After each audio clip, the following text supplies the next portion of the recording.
사이 사차리트라 제48장 1셰바데와 이사파트네커의 이야기. 2장의 시작에서 누군가 헤마드판트에게 사이 바바가 구루인지 사드구, 루인지 물었다. 이 질문에 답하기 위해 헤마드판트는 사드구루의 징후나 표식을 다음과 같이 설명한다. 사드구루의 징후, 베다와 베단타 또는 여섯 샤스트라 체계를 가르치는 자, 호흡을 조절하는 자, 또는 그의 몸에 무드라비 슈누의 무기에 금속 표식을 새기거나 브라우마에 관한 기분 좋은 담화를 주는 자, 제자에게 만트라 신성한 절을 주고 일정한 횟수로 외우라고 명령하지만 특정한 시간의 결과를 보장하지 않는 자, 그의 광범위한 지식으로 궁극적인 원리를 아름답게 설명하지만 스스로 경험이나 자아, 실현이 없는 자는 사드구루가 아니다. 그러나 그의 담화로 인해 우리에게 이 세상과 다음 세상의 즐거움에 대한 실증을 일으키고 자아 실현의 맛을 주는 자, 이론적 지식과 실천적 지식자아 실현에 모두 능숙한 자는 사드구루라고 불릴 자격이 있다. 자아 실현이 없는 자가 어떻게 제자에게 그것을 줄 수 있는가? 사드구루는 꿈속에서도 제자에게 어떤 서비스나 이익을 기대하지 않는다. 반대로 그는 그들을 섬기기를 원한다. 그는 자신이 위대하고 제자가 작다고 생각하지 않는다. 그는 그를 아들처럼 사랑할 뿐만 아니라 자신과 동등하거나 브라우마로 여긴다. 사드구루의 주요 특징은 그가 평화의 거처라는 것이다. 그는 결코 불안하거나 동요하지 않는다. 그는 자신의 학문에 대한 자부심이 없다. 가난한 자와 부유한 자, 작은 자와 큰 자는 그에게 동일하다. 헤마드판트는 자신의 과거생에서 쌓인 공덕 덕분에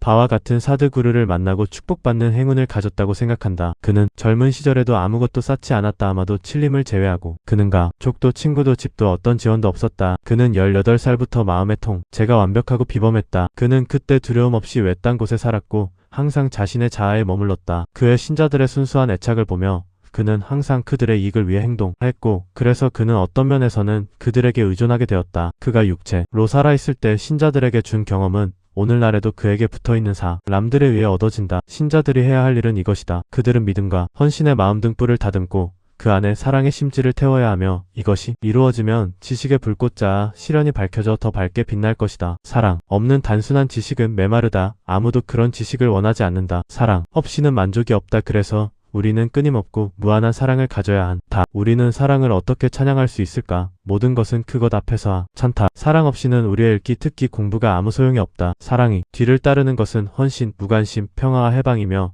그 모든 보물과 함께 한다. 우리는 진정으로 느끼지 않는 한 어떤 것에 대해서도 사랑을 얻지 못한다. 그래서 진정한 갈망과 느낌이 있는 곳에 하나님이 자신을 드러내신다. 그것은 사랑을 포함하며 해방의 수단이다. 이제 2장의 주요 이야기로 돌아가자. 한 사람이 순수한 마음으로 진정한 성인에게 가서 그의 발을 붙잡으면 결국 그는 반드시 구원받을 것이다. 이는 다음이 이야기로 설명된다. 미스터 셰바데, 아칼코트 솔라푸르 지구의 미스터 사파트네커는 법학을 공부하고 있었다. 동급생 미스터 셰바데가 그를 만났다. 다른 동급생들도 모여서 그들의 공부를 비교했다. 서로 간의 질문과 답변을 통해 미스터 셰바데가 시험 준비가 가장 부족하다는 것이 밝혀졌고 그래서 모든 학생들이 그를 조롱했다. 그러나 그는 자신이 준비가 되어 있지 않더라도 그의 사이 바바가 그를 성공적으로 통과시켜줄 것이기 때문에 시험에 합격할 것이 라고 말했다. 미스터 사파트네커는 이 발언에 놀랐다. 그는 미스터 셰바데를 따로 데리고 가서 그가 그렇게 높이 칭송하는 사이 바바가 누구인지 물었다. 그는 시르디 아흐메다나가르 지구의 한 마스지드의 한 파키르가 살고 있다. 그는 위대한 사트마이너스 푸르샤이다. 다른 성인들도 있을 수 있지만 이것은 독특하다. 자신의 공덕이 많지 않으면 그를 볼 수 없다. 나는 그를 완전히 믿고 있으며 그가 하는 말은 결코 거짓이 아닐 것이다. 그는 내가 내년에 반드시 합격할 것이라고 확신시켜 주었고 나는 그의 은혜로 최종 시험도 통과할 것이라고 확신한다. 미스터 사파트네커는 그의 친구의 자신감에 웃으며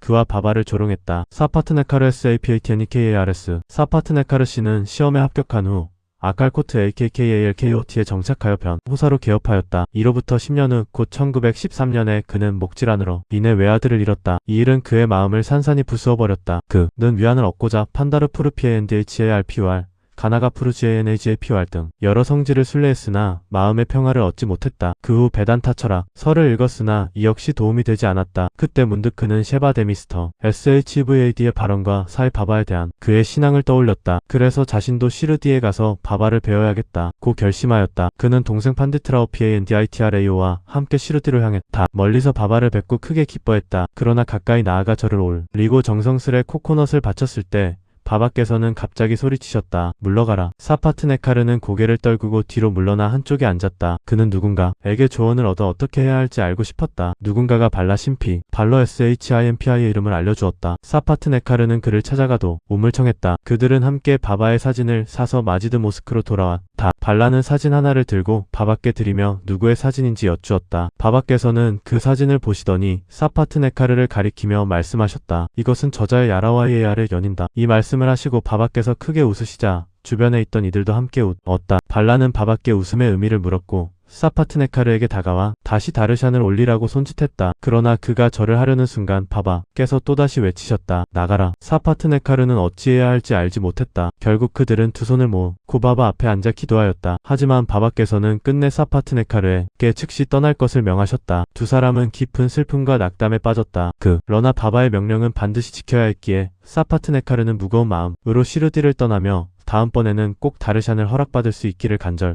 기도했다. 사파트네카르 부인 미시즈 SAPATNEKAR 그로부터 1년이 흘렀지만 그의 마음은 여전히 평화를 찾지 못했다. 그는 다시 가나가 푸르로 갔으나 오히려 더 큰 번민을 느꼈다. 그 후 마데 가온 MADHJON으로 가 휴식을 취한 뒤 마침내 카시케ASHI로 가기로 결심했다. 출발 이틀 전 그의 아내가 한 환식 꿈을 꾸었다. 꿈속에서 그녀는 물동이를 일고 라카드샤엘의 KADSHA의 우물로 가고 있었다. 그때 머리에 천을 두른 한 파키르 FAKIR가 니메니 엠나무 아래 앉아있다가 가와 이렇게 말했다. 얘야, 왜 공연이 힘들게 그러느냐? 내가 내 물동이에 깨끗한 물을 가득 채워주마. 그녀는 그 파키르가 두려워 황급히 빈 물동이를 이고 달아났다. 그러자 그 파키르가 그녀를 따라왔다. 이때 그녀는 깜짝 놀라 깨어 눈을 떴다. 그녀는 이 꿈을 남편에게 이야기했다. 두 사람은 이것이 상서로운 징조라고 생각했고 함께 시르디로 떠나기로 했다. 그들이 마지드에 도착했을 때 바바께서는 계시지 않았다. 바바께서는 랜디에리엔디아이로 가 계셨던 것이다. 그들은 바바께서 돌아오실 때까지 기다렸다. 그가 돌아왔을 때 그녀는 그녀의 비전에서 본 파키르가 정확히 바바와 닮았다는 것에 놀랐다. 그녀는 바바 앞에 경외심을 가지고 엎드렸고 그를 바라보며 앉았다. 그녀의 겸손을 본 바바는 매우 기뻐하며 제3자에게 그의 특유의 방식으로 이야기를 시작했다. 그는 말했다. 내 팔, 복부, 허리가 오랫동안 아팠다. 나는 많은 약을 먹었지만 통증은 줄어들지 않았다. 나는 약이 나에게 아무런 완화를 주지 않아서 약에 지쳤지만 지금 모든 통증이 한꺼번에 사라진 것을 보고 놀랍다. 이름은 언급되지 않았지만 그것은 사파트네카르 부인의 이야기였다. 바바가 설명한 그녀의 통증은 곧 사라졌고 그녀는 행복했다. 그러자 사파트네카르 씨는 다르샨을 받으러 나아갔다. 그는 다시 나가라 라는 환영을 받았다. 이번에는 그는 더 뉘우치고 인내심을 가졌다. 그는 바바의 불쾌감이 자신의 과거 행동 때문이라고 말하며 이를 보상하기로 결심했다. 그는 바바를 혼자 만나 자신의 과거 행동에 대해 용서를 구하기로 결심했다. 그는 그렇게 했다. 그는 바바의 발에 머리를 대었고 바바는 그의 손을 그 위에 얹었고 사파트네카르는 바바의 다리를 쓰다듬으며 앉았다. 그러자 한 양치기가 와서 바바의 허리를 마사지하며 앉았다. 바바는 그의 특유의 방식으로 바니아의 이야기를 시작했다. 그는 자신의 인생의 여러 우여곡절, 특히 외아들의 죽음을 이야기했다. 사파트네카르는 바바가 이야기한 내용이 자신의 것이라는 것을 보고 놀랐고 바바가 어떻게 모든 세부 사항을 알고 있는지 궁금해했다. 그는 그가 전지전능하며 모든 사람의 마음을 알고 있다는 것을 알게 되었다. 이 생각이 그의 마음을 스쳤을 때 바바는 여전히 양치기에게 이야기하며 사파트네카르를 가리키며 말했다. 이 친구는 나를 비난하고 그의 아들을 죽였다고 고발한다. 내가 사람들 왜 자녀를 죽이나? 왜 이 친구는 마스지드에 와서 울고 있는가? 이제 나는 이렇게 하겠다. 나는 다시 그 아이를 그의 아내의 태중으로 데려오겠다. 이러한 말과 함께 그는 그의 축복을 그의 머리에 얹고 그를 위로하며 말했다. 이 발은 오래되고 신성하다. 너는 이제 걱정이 없다. 나에게 전적인 믿음을 두면 곧 너의 목적을 이룰 것이다. 사파트네카르는 감정이 북받쳐 바바의 발을 눈물로 씻었고 그 후 그의 거처로 돌아간다. 그러고 나서 그는 예배와 나이베디아를 준비하고 아내와 함께 마스지드로 갔다. 그는 매일 이것을 바바에게 바치고 그로부터 프라사드를 받았다. 마스지드에는 인파가 있었고 사파트네카르는 그곳에 가서 바바에게 여러 번 경의를 표했다. 머리들이 서로 부딪히는 것을 본 바바는 사파트네카르에게 말했다. 오, 왜 너는 지금 가끔씩 엎드리느냐? 사랑과 겸손으로 바친 하나의 나마스카르면 충분하다. 그러고 나서 사파트네카르는 그날 밤 전에 설명된 차바디 행렬을 목격했다. 그 행렬에 서바바는 진정한 판두랑비탈처럼 보였다. 다음날 헤어질 때 사파트네카르는 먼저 다크시나로 일루피를 바쳐야 하고 만약 바바가 다시 요청하면 아니라고 말하는 대신에 한 번 더 바쳐야 하며 여행 경비로 충분한 금액을 남겨두어야 한다고 생각했다. 그가 마스지드에 가서 일루피를 바쳤을 때 바바는 그의 의도에 따라 또 하나를 요청했고 그것이 지불되었을 때 바바는 그에게 축복하며 말했다. 코코넛을 가져가서 아내의 오티사리의 윗주름에 넣고 아무 걱정 없이 편안하게 가라. 그는 그렇게 했고 1년 이내에 아들이 태어났으며 8개월 된 아기를 데리고 부는 시르디에 와서 그것을 바바의 발 앞에 놓고 이렇게 기도했다.